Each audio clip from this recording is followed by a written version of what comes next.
ناظرین، پچھلی نشست میں ہم نے روایات کو سامنے رکھتے ہوئے یہ بات واضح کی تھی کہ دجال انسان نہیں ہوگا، بلکہ دجال انسان کی خلق کردہ طرح طرح کی مختلف مخلوقات ہیں جو حقیقتاً تو انسان کے لیے اور باقی تمام مخلوقات کے لیے نقصان دہ ہیں، لیکن اس کے باوجود انسان ان مخلوقات کو اپنے لیے آسائشیں، سہولتیں یعنی مسیحا سمجھتا ہے۔ اور ہم نے یہ بھی جان لیا تھا کہ رسول اللہ صلی اللہ علیہ وسلم نے اس فتنے کو اعظم فتنہ کہا، یعنی تمام فتنوں میں یہ ایک ایسا فتنہ ہے کہ اگر اس فتنے کو نکال دیا جائے تو پیچھے جتنے بھی فتنے ہیں ان کی اہمیت و حیثیت بالکل ایسی رہ جائے گی جیسے کہ جسم سے تمام کی تمام ہڈی نکال دینے سے جسم کی اہمیت و حیثیت رہ جاتی ہے۔ یعنی جیسے جسم میں ہڈی کی اہمیت و حیثیت ہے، بالکل یہی حیثیت و اہمیت فتنوں کے اندر فتنہ دجال کی ہے۔ فتنوں میں فتنہ دجال کی ہے، اس دجال کے فتنے کی۔ ناظرین، روایات سے ہی آگے بڑھنے سے پہلے ہم مزید اس موضوع کے اوپر بات کریں گے تاکہ ہم پر یہ بالکل کھل کر واضح ہو جائے، کسی قسم کا کوئی ابہام، کوئی شک اور شبہ نہ رہے کہ دجال یہی ہے جس کو ہم پچھلی نشست میں واضح کر چکے ہیں۔ اور اس کے علاوہ ناظرین، جو آج تک یہ بات کہی جاتی رہی اور کہی جاتی ہے کہ دجال کا ذکر قرآن میں کہیں نہیں، اس میں کس حد تک صداقت ہے یہ بھی ہمارے سامنے آ جائے۔ ایسا کہنے والوں، ایسا نظریہ رکھنے والوں اور ایسے نظریے پر اٹھنے والے تمام سوالات سمیت ہم ہر پہلو سے گفتگو کریں گے آئندہ کسی نشست میں۔ لیکن یہاں ہم صرف یہی کہیں گے کہ ایک طرف محمد رسول اللہ صلی اللہ علیہ وآلہ وسلم دجال کے فتنے کو اعظم فتنہ قرار دیں، اور پھر یہ بھی کہیں کہ آدم علیہ السلام کی خلق سے لے کر سات کے قیام تک دجال سے بڑی کوئی خلق نہیں۔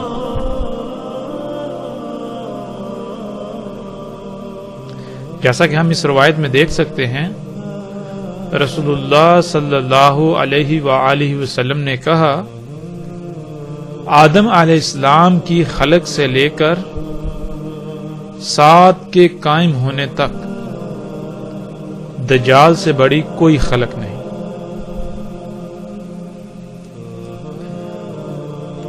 اب یہاں سوال یہ پیدا ہوتا ہے کہ جب آدم علیہ السلام کی خلق سے لے کر سات کے قیام تک دجال سے بڑی کوئی خلق نہیں، اور فتنوں میں دجال کا فتنہ وہ اہمیت و حیثیت رکھتا ہے جو اہمیت و حیثیت جسم کے اندر ہڈی کی ہوتی ہے، تو پھر یہ کیسے مان لیا جائے کہ اللہ سبحانہ و تعالی نے قرآن میں اس فتنے کا ذکر نہیں کیا؟ ہمیں یہ کہنے، ہمیں ایسا نظریہ رکھنے سے پہلے کئی بار سوچنا اور غور و فکر کرنا چاہیے تھا، جو کہ ہم نے نہیں کیا۔ تو ناظرین، اس نشست کا موضوع اور مقصد یہی ہے کہ ہم قرآن میں دیکھیں کیا آیا جو ہم نے بات کی، جو آج تک نظریہ پایا جاتا رہا کہ قرآن میں اللہ سبحانہ و تعالی نے دجال کے فتنے کا ذکر نہیں کیا، کیا یہ سچ ہے، اس میں حقیقت ہے؟ یا پھر ہمارے سمجھنے میں فرق ہے کہ اللہ سبحانہ و تعالیٰ نے قرآن میں دجال کے فتنے کا ذکر تو کیا، لیکن ہم اسے پہچان نہ پائے، ہم اسے جان نہ پائے، کیونکہ ہم نے غور و فکر نہیں کیا۔ تو اس موضوع پر آگے بڑھنے سے پہلے ہم اس روایت کو سامنے رکھتے ہیں جس کی روشنی میں ہم آگے بڑھیں گے۔ رسول اللہ صلی اللہ علیہ وسلم نے کہا، نہیں ہے کوئی بھی نبی مگر تحقیق کہ یعنی یہ ہو چکا، یہ ثابت شدہ ہے کہ ڈرایا اس نے اپنی امت کو موجود خطرے سے یعنی اس دجال سے، اور اس میں کچھ شک نہیں میں بھی تمہیں بالکل اسی طرح اس موجود خطرے سے ڈراتا ہوں۔ ناظرین، اس روایت میں جو الفاظ استعمال ہوئے ہیں ان میں ایک لفظ ہے حاضرہ۔ یہ لفظ انتہائی اہمیت کا حامل ہے۔ جب تک ہم اس لفظ کو سمجھیں گے نہیں، اس لفظ پر غور نہیں کریں گے تو ہم حقیقت کو نہیں پا سکیں گے۔ حقیقت کو جاننے کے لیے اس موضوع کی حساسیت کو سامنے رکھتے ہوئے ہمیں اس لفظ میں غور کرنا ضروری ہے۔ اس لفظ میں غور کرنے سے پہلے ایک اور روایت ہے، ہم اس کو بھی سامنے رکھتے ہیں، اس کے بعد انشاءاللہ اللہ کے فضل سے ہم اس لفظ کی طرف آئیں گے۔ رسول اللہ صلی اللہ علیہ وسلم نے کہا، نہیں بعث کیا اللہ نے کوئی نبی مگر اس نے ڈرایا اپنی امت کو دجال سے۔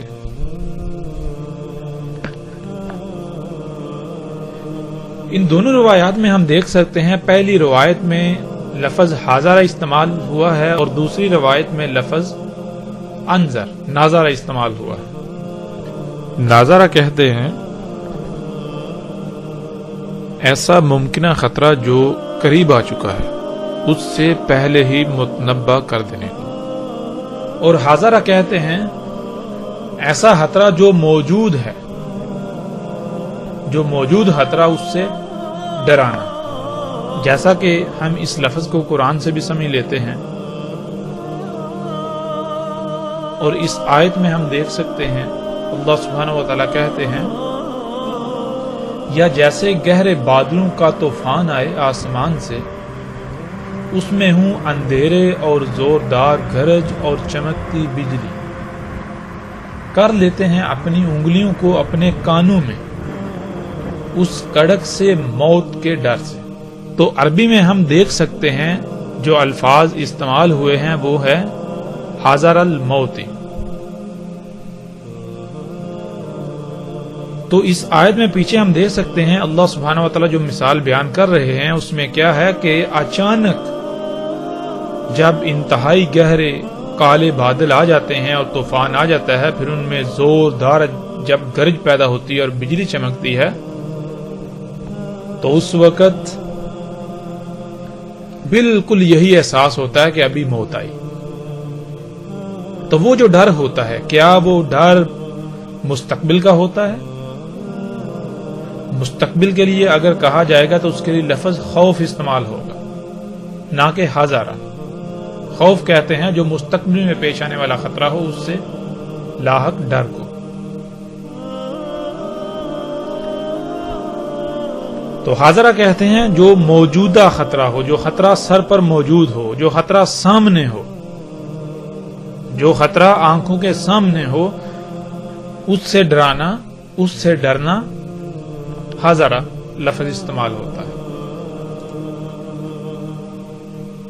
تو کوئی بھی نبی ایسا نہیں گزرا جس نے اپنی امت کو دجال سے نہ ڈرایا ہو۔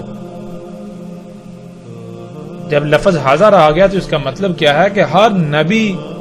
کی موجودگی میں یہ فتنہ موجود تھا، ہر نبی کی موجودگی میں دجال کا فتنہ موجود تھا، جس سے ہر نبی نے اپنی امت کو، اپنی قوم کو دجال سے ڈرایا۔ اور اگر ہم پچھلی نشست میں جو بات ہمارے سامنے آئی تھی اس کو سامنے رکھیں تو یہ بات بالکل صادق بھی آتی ہے، سچ بھی ثابت ہوتی ہے کہ ہر دور میں جتنے بھی فتنے ہوتے ہیں ان فتنوں میں جو سب سے بڑا فتنہ ہے، جو سب سے بڑا فتنہ ہوتا ہے وہ فتنہ دجال کا فتنہ کہلائے گا۔ لیکن وہ اس وقت کے لیے ہو۔ ان تمام بڑے بڑے فتنوں کو اگر سامنے رکھیں تو ان میں سب سے بڑا فتنہ جو سامنے آئے گا وہ کون سا ہوگا؟ وہ بھی دجال کا فتنہ۔ تو جس دجال کا رسول اللہ صلی اللہ علیہ وسلم ذکر کر رہے ہیں، اگر ہم نے اس کو سمجھنا ہے تو ہم آدم علیہ السلام کی تخلیق سے لے کر سات کے قیام تک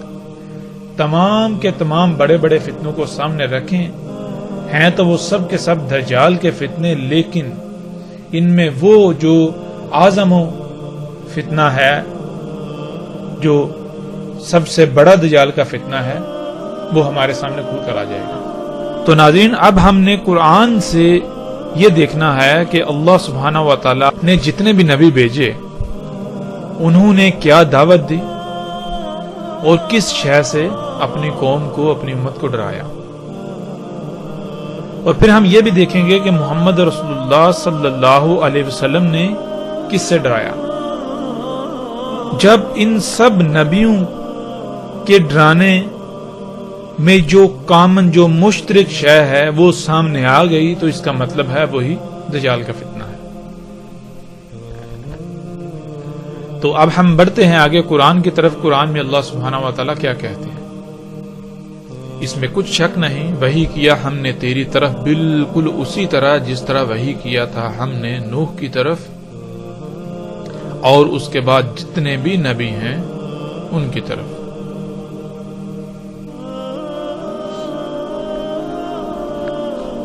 اس آیت میں اللہ سبحانہ و تعالیٰ نے بالکل واضح کر دیا کہ جس طرح وحی نوح علیہ السلام اور ان کے بعد جتنے بھی نبی ہیں ان کی طرف کی گئی، بالکل اسی طرح تیری طرف وحی کی جا رہی ہے۔ تو پھر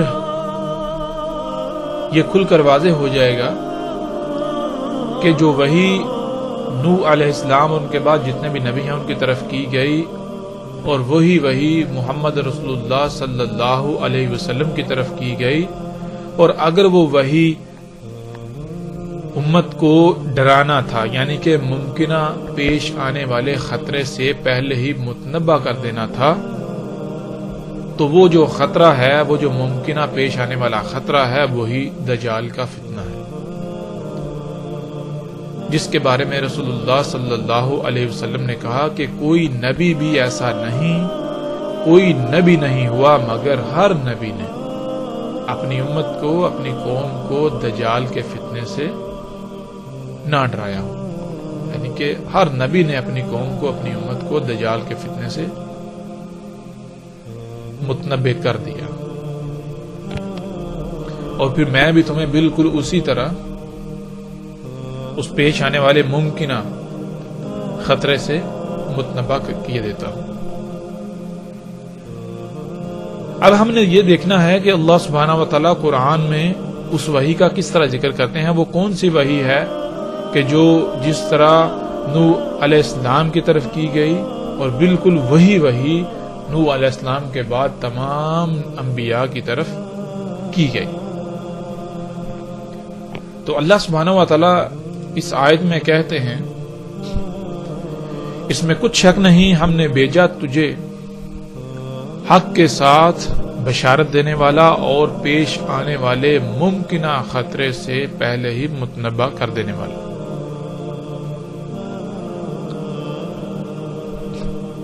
اور نہیں کوئی بھی امتوں میں سے امت مگر گزر چکا ان تمام کی تمام امتوں میں پیش آنے والے ممکنہ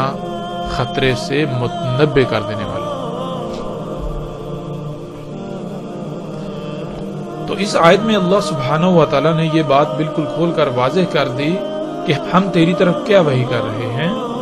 ہم نے تمہیں کس مقصد کے لیے بھیجا، ہم نے تجھے بھیجا حق کے ساتھ. حق کے ساتھ کیا ہے؟ حق کسے کہتے ہیں؟ انشاءاللہ اللہ کے فضل سے جب ہم آگے بڑھیں گے تو اس کی بھی مزید کھل کر وضاحت ہو جائے گی.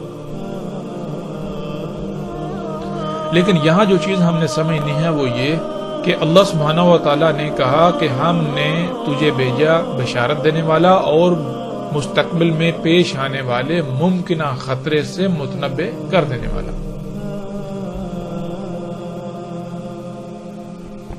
اور کون سا پیش آنے والا ممکنہ خطرہ؟ جو انسانوں کے اپنے ہی اعمال کے سبب قریب آ چکا ہے، جو انسانوں کے اپنے کیے ہوئے اعمال کا رد عمل ہے. اور پھر اللہ سبحانہ وتعالیٰ کہہ رہے ہیں کہ جتنی بھی امتیں پہلے گزر چکی، جتنی بھی، کوئی ایک بھی امت ایسی نہیں کہ جس میں تنبہ کرنے والا نہ گزر چکا ہو، یعنی گزر چکا ہے. تو اب ہم یہ دیکھتے ہیں کہ جب پچھلی تمام کی تمام امتوں میں ان امتوں کے اعمال کے سبب جو خطرہ ان کے سر پر آ چکا، جو خطرہ ان کو لاحق تھا، جب انہیں اس ممکنہ خطرے سے متنبہ کرنے والا بھیجا، اس نے دعوت دی، تو کیا اس قوم نے، کیا ان امتوں نے اللہ کے بھیجے ہوئے کی اس دعوت کو تسلیم کر لیا؟ اس ممکنہ خطرے کو بانپ کر اس سے بچ گئے جو اس خطرے سے بچنے کے لیے درکار تھا؟ جو ہدایات اللہ سبحانہ و تعالیٰ نے اس خطرے سے بچنے کے لیے دی، کیا آیا ان ہدایات کو تسلیم کر لیا گیا؟ ان ہدایات کو تسلیم کر کے ان پر عمل کر لیا گیا اور اپنی سابقہ روش کو ترک کر دیا گیا؟ تو اس کا جواب بھی اللہ سبحانہ و تعالیٰ دے دیتے ہیں. اور اگر تیری تکذیب کی جائے گی، یعنی اگر یہ تجھے جھٹلا دیں گے کہ جو تو انہیں ان کے اعمال کے سبب پیش آنے والے ممکنہ خطرے سے پہلے ہی متنبہ کر رہا ہے، اس سے بچنے کے لیے ان کو ہدایات دے رہا ہے، اگر انہوں نے تیری دعوت کو تسلیم نہ کرتے ہوئے اپنے انہی اعمال کو جاری رکھا، اپنی اسی روش پر قائم رہے، اسے ترک نہ کیا، تو پھر ان کے ساتھ کیا ہوگا؟ اس کا جواب بھی اللہ سبحانہ و تعالیٰ آیت کے اگلے حصے میں دے دیتے ہیں. پس تحقیق، یعنی کہ ایسا ہو چکا، ان سے پہلے جو تھے، جو لوگ ان سے پہلے تھے، جو قومیں، جو امتیں ان سے پہلے تھیں، وہ بھی تکذیب کر چکے. جب آئے ان کے پاس ان کے رسول، جب ان کے پاس آئے اللہ کے بھیجے ہوئے بینات کے ساتھ، بینات کہتے ہیں سب کچھ ہر لحاظ سے کھول کھول کر رکھ دینے والے، جب ان کے پاس آئے اللہ کے بھیجے ہوئے جنہوں نے ان قوموں کے، ان لوگوں کے اعمال کو کھول کھول کر رکھ دیا کہ جو کچھ تم کر رہے ہو یہ کیا ہے، ان کے نتائج کیا نکلنے والے ہیں، یہ تمہارے جو اعمال ہیں ان اعمال کے نتائج کیا نکلنے والے ہیں، ان اعمال کا رد عمل کیا ہے، وہ کتنا دور ہے. جب انہوں نے سب کچھ کھول کھول کر رکھ دیا کہ جس کو تم اصلاح کہہ رہے ہو، جس کو تم اپنے لیے آسانیاں، فائدے، آسائشیں کہہ رہے ہو، یہ اصلاح نہیں ہے، یہ آسانیاں، فائدے نہیں ہیں، یہ فساد ہے، یہ تمہارے لیے تباہی ہے. تمہارے ان اعمال کے سبب ایک بہت بڑا خطرہ جو تمہارے سر پر منڈلا رہا ہے، اگر تم نے اپنے انہی اعمال کو جاری رکھا تو وہ تمہیں آ لے گا. تو انہوں نے کیا کیا؟ انہوں نے ان کی اس دعوت کو تسلیم کرنے سے انکار کر دیا اور اپنی اسی روش کو برقرار رکھا. اور وہ آئے زبر کے ساتھ اور کتاب المنیر کے ساتھ. زبر کسے کہتے ہیں؟ زبر کہتے ہیں ٹکڑوں کو. جو اللہ کے بھیجے ہوئے تھے وہ کیا کرتے تھے کہ وہ اس وقت جو کچھ ہو رہا تھا، جو تباہیاں مچائی ہوئی تھی، جو فساد انسان کر رہے تھے، جو اعمال کر رہے تھے، ان کو کھول کھول کر رکھ دینے کے لیے وہ کچھ نہ کچھ لکھ کر سامنے لے آتے تھے، وہ ٹکڑوں کی صورت میں سامنے لاتے رہتے تھے. اور کتاب المنیر، اور وہ جو ان کے ٹکڑے تھے وہ کیا تھے؟ وہ کتاب منیر تھی. وہ ایسی کتاب، وہ ایسا کتب ہوا تھا جو بالکل روشن کر دینے والا تھا، سب کچھ واضح کر دینے والا تھا۔ تو اب یہاں یہ سوال پیدا ہوتا ہے کہ کیا ان قوموں نے، ان امتوں نے اللہ کے بھیجے ہوں کی دعوت کو تسلیم کر لیا، مان لیا، اور اپنے ان اعمال کو ترک کر دیا جن اعمال کے سبب ایک خطرہ جو ہے پیش آنے والا، ممکنہ خطرہ جو ان کے سر پر آ چکا ہوا تھا، جس سے انہیں متنبہ کیا جا رہا تھا۔ تو اس کا جواب بھی اللہ سبحانہ و تعالیٰ نے اسی آیت میں دے دیا۔ اللہ سبحانہ و تعالیٰ نے پہلے ہی کہہ دیا کہ اگر یہ تیری تکذیب کریں گے، یہ تیری دعوت کو تسلیم نہیں کریں گے، جو تو انہیں کہہ رہا ہے یہ نہیں مانیں گے، یہ کہیں گے کہ ہم فساد میں اصلاح ہی کر رہے ہیں، ہم جو کچھ کریں یہ آسانیاں، سہولتیں، فائدے ہیں، یہ کوئی خطرہ ان سے نہیں ہے ہمیں، تو پھر ایسا ان سے پہلے ہو چکا، ان سے پہلے جو قومیں تھیں، ان سے پہلے جو امتیں تھیں جن میں مستقبل میں پیش آنے والے ممکنہ خطرے سے متنبہ کرنے والے تھے، وہ گزر چکے، تو وہ بھی ایسا کر چکے، وہ تکذیب کر چکے۔ جب وہ تکذیب کر چکے، انہوں نے اللہ کے بھیجے ہوں کی دعوت کو تسلیم نہ کیا، اپنے اعمال کو ترک نہ کیا، تو کیا پھر ان کے اعمال کے سبب جو ان کے اعمال کا رد عمل تھا، ان کے اعمال کا رد عمل کا جو پیش آنے والا ممکنہ خطرہ تھا، کیا اس نے انہیں آ لیا؟ تو اس کا جواب بھی اللہ سبحانہ و تعالیٰ آگے کھل کر دے دیتے ہیں۔ اللہ سبحانہ و تعالیٰ کہتے ہیں پھر آ پکڑا ان کو جنہوں نے کفر کیا، یعنی کہ جن لوگوں نے تکذیب کی، جن قوموں نے تکذیب کی، پھر ان کی تکذیب کا نتیجہ بھی انہوں نے دیکھ لیا۔ ان کے اعمال کے سبب پیش آنے والے ممکنہ خطرے سے متنبہ کیا جا رہا تھا، جب وہ متنبہ نہ ہوئے، جب انہوں نے اس دعوت کو تسلیم نہ کیا، تکذیب ہی کی، تو پھر کیا ہوا؟ پھر اس پیش آنے والے ممکنہ خطرے نے انہیں آ پکڑا لی۔ پھر اس آیت میں آگے اللہ سبحانہ وتعالیٰ کہتے ہیں پس کیسا تھا ان کی اس تکذیب کے سبب ان کا پکڑا جانا، ان پر جو پکڑ آئی وہ کیسی تھی؟ تو یہاں تک یہ بات کھل کر واضح ہو جاتی ہے کہ اللہ سبحانہ وتعالیٰ نے جتنے بھی نبی رسول بھیجے، ان تمام کے تمام نے ان قوموں، ان امتوں کے اپنے ہی کیے ہوئے اعمال، اپنے ہی ہاتھوں سے کیے ہوئے اعمال کے سبب جو ان اعمال کا رد عمل تھا، وہ رد عمل ایک بہت بڑا خطرہ تھا ان قوموں کے لیے، جس سے انہیں پہلے ہی متنبہ کیا گیا کہ اے لوگو، اے قوموں، جو کچھ تم کر رہے ہو، یہ اعمال، ان کا انجام کیا ہے، ان کا نتیجہ کیا ہے؟ ان کا نتیجہ یہ ہے کہ جو کچھ تم کر رہے ہو، ان اعمال کے سبب ایک بہت بڑی تباہی تمہارے سر پر مسلط ہوگی، ایک بہت بڑی تباہی تم پر مسلط ہوگی۔ تمہارے لیے بہتر یہ ہے کہ تم ان اعمال کو ترک کر دو، ورنہ پھر تم اس تباہی کا شکار ہو جاؤ گے۔ یہی وہ دجال کا فتنہ تھا جس کا وہ شکار ہو گئے۔ اور پھر اللہ سبحانہ و تعالیٰ نے پیچھے جو آیات گزری ان میں بالکل واضح کر دیا کہ اور اگر یہ تیری تکذیب کریں گے، اور قرآن کا اسلوب ایسا ہے کہ اللہ سبحانہ و تعالیٰ گویا کہ یہ کہہ رہے ہیں کہ یہ تیری تکذیب کریں گے، یہ بھی تیری اسی طرح تکذیب کریں گے جیسے تو اس سے پہلے رسولوں کی ہو چکی، جیسے اس سے پہلے امتیں تکذیب کر چکی، بالکل اسی طرح یہ امت بھی، یہ قوم بھی تکذیب کرے گی، یہ اس دعوت کو تسلیم نہیں کرے گی، یہ اپنی اسی روش کو جاری رکھے گی۔ پھر جب یہ اپنی ان اعمال کو جاری رکھے گی، اپنی اسی روش پر قائم رہے گی، تو ان کے اعمال کے سبب وہ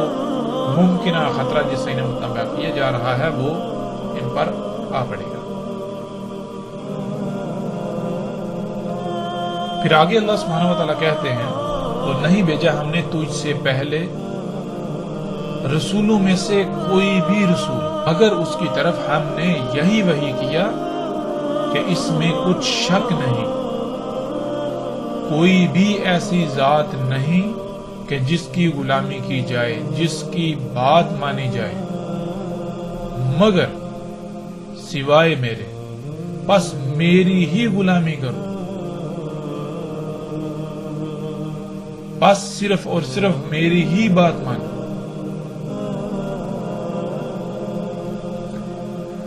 یہ آیت الحمدللہ مزید بہت ساری باتیں کھل کر واضح کر دیتی ہے۔ وہ کون سے اعمال تھے جن اعمال کے سبب ممکنہ پیش آنے والے خطرے سے متنبہ کیا جا رہا تھا، جب وہ قومیں متنبہ نہ ہوئیں تو پھر اس کا شکار ہو گئیں۔ اس کی وجہ کیا تھی؟ اس کی وجہ یہ تھی کہ اللہ سبحانہ و تعالیٰ کہتے ہیں کہ تجھ سے پہلے کوئی رسول نہیں بھیجا، کوئی بھی ایسا بھیجا ہوا نہیں، مگر یعنی کہ جتنے بھی رسول بھیجے گئے، ہر رسول کی طرف اللہ نے اپنے ہر بھیجے ہوئے کی طرف یہی وحی کیا کہ اپنی قوم سے کہو، ان لوگوں سے کہو، اپنی امت سے کہو کہ اس میں کچھ شک نہیں، اللہ کے علاوہ کوئی الہ نہیں۔ الہ کہتے ہیں ایسی ذات کو جس کی بات مانی جائے، جس کی غلامی کی جائے، جس کے پیچھے چلا جائے، جس کی مرضی سے رائے برابر بھی عمل کرنا۔ تو کوئی بھی اللہ کے علاوہ ایسی ذات نہیں ہے جس کی مرضی، جس کے حکم سے رائے برابر بھی عمل کیا جائے۔ اگر تم نے کوئی رائے برابر بھی عمل کرنا ہے تو وہ صرف اور صرف اللہ ہی کے حکم کے مطابق کرنا ہے، اللہ ہی کی مرضی سے کرنا ہے۔